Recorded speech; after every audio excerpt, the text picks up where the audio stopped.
Taoiseach, the British Foreign Secretary Liz Truss has been accused of saying that a no-deal Brexit in Ireland would only affect a few farmers with turnips in the back of their trucks.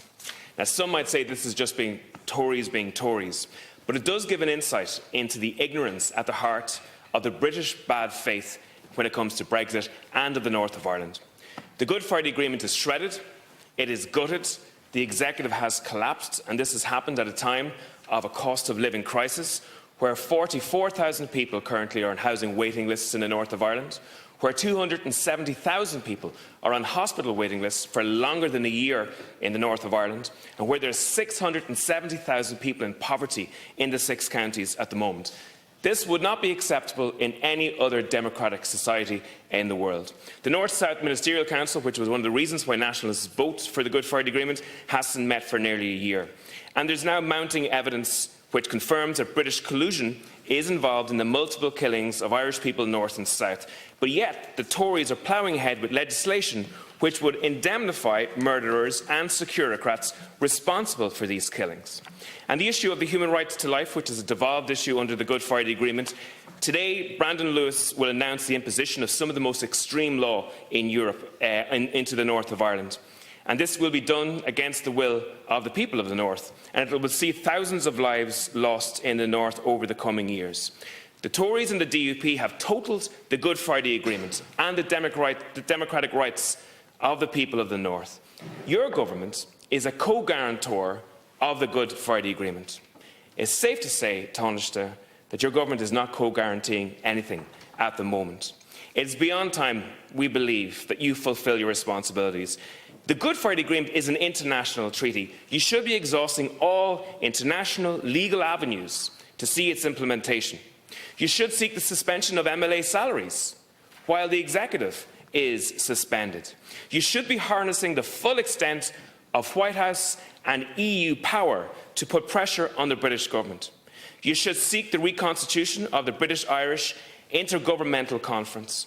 You should be pushing, I believe, at this stage for joint authority while Stormont is collapsed. And finally, Taoiseach, I believe you should be seeking a legally defined role for the Assembly in the North for activating an Irish unity referendum.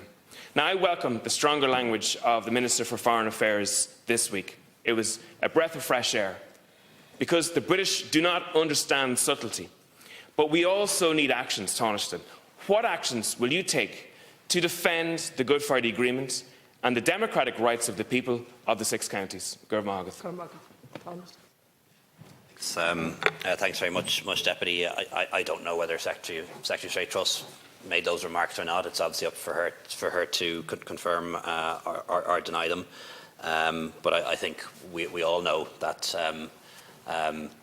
Brexit, even the Brexit with the deal that we've had, has affected people and has affected businesses and has done so adversely in a lot of consequences, although I think it would have been much worse if we didn't have the deal that we have.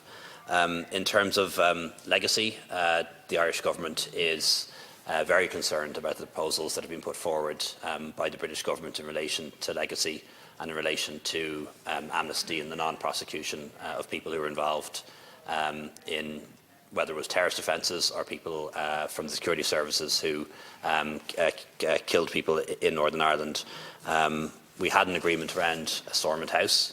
We think that agreement should be honoured in relation to legacy, and we'd be very much of the view that whatever is done in relation to legacy in Northern Ireland should be done with the support of the parties in Northern Ireland, and crucially should involve consultation and agreement of the families and victims groups, because there are still a lot of people who are still grieving years and decades later because of what was done to them by paramilitaries and by security forces, and they're the ones who should be at the centre of this, in my view. In terms of the actions that we're taking, the government is acting really on 2 tracks.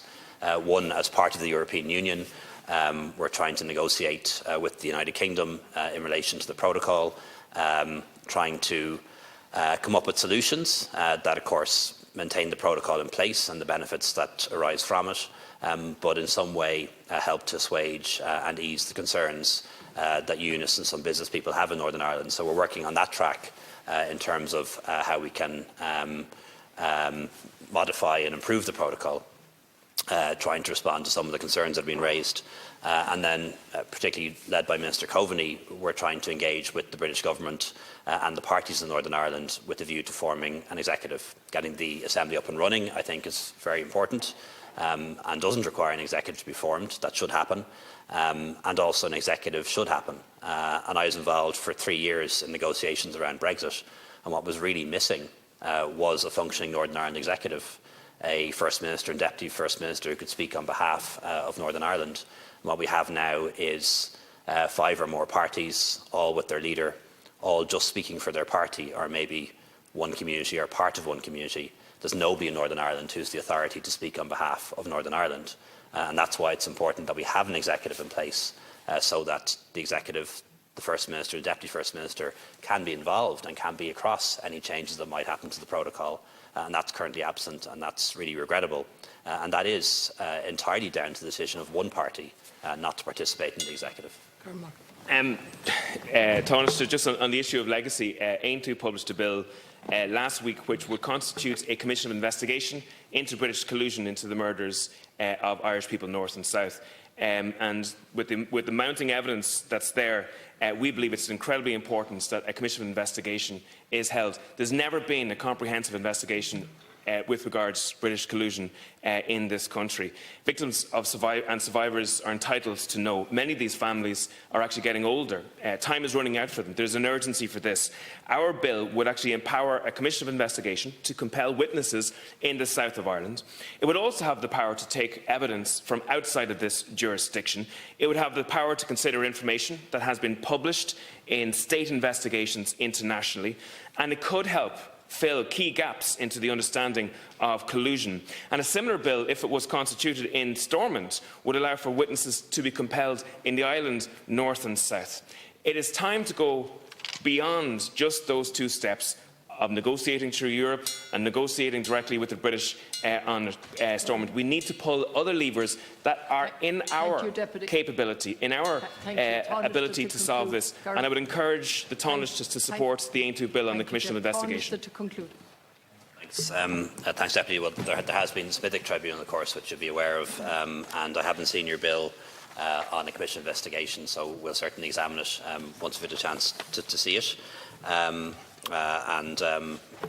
There are a number of files and investigations still open, as you know, in relation to offences that occurred in the past and collusion as well.